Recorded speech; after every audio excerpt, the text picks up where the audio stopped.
ஒன்றிய அரசின் நிதிநிலை அறிக்கை கடந்த 23ஆம் தேதி நாடாளுமன்றத்தில் நிதியமைச்சர் நிர்மலா சீதாராமன் தாக்கல் செய்தார். இதில் தமிழ்நாடு புறக்கணிக்கப்பட்டிருப்பதாகவும், தமிழ்நாட்டுக்கு வழங்க வேண்டிய வெள்ள நிவாரணம் உட்பட எதுவும் அறிவிக்கப்படவில்லை என குற்றம் சாட்டப்பட்டது. தொடர்ந்து ஒன்றிய அரசின் இச்செயலுக்கு கண்டனம் தெரிவிக்கும் வகையில் திருப்பூரில் இடதுசாரிகள் கட்சியின் சார்பில் மறியல் போராட்டம் இன்று நடைபெற்றது. மார்க்சிஸ்ட் கம்யூனிஸ்ட் கட்சியின் மாநில செயற்குழு உறுப்பினர் குணசேகரன் மற்றும் இந்திய கம்யூனிஸ்ட் கட்சியின் மாவட்ட செயலாளர் ரவிச்சந்திரன் தலைமையில் போராட்டம் நடைபெற்றது.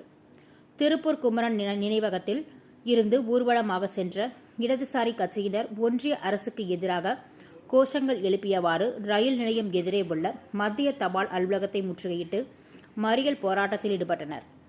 ஒன்றிய அரசு வெளியிட்டுள்ள நிதிநிலை அறிக்கையில் தமிழ்நாடு புறக்கணிக்கப்பட்டுள்ளது, மெட்ரோ ரயில் உள்ளிட்ட பல்வேறு திட்டங்களுக்கு எந்த நிதியும் ஒதுக்கப்படவில்லை, வேலையின்மை உள்ளிட்ட மக்களின் அடிப்படை தேவைகள் புறக்கணிக்கப்பட்டுள்ளது, சிறு குறு நடுத்தர தொழில்களை பாதுகாக்க எந்த அறிவிப்பும் இல்லை என குற்றம் சாட்டப்பட்டு கோஷங்கள் எழுப்பப்பட்டது.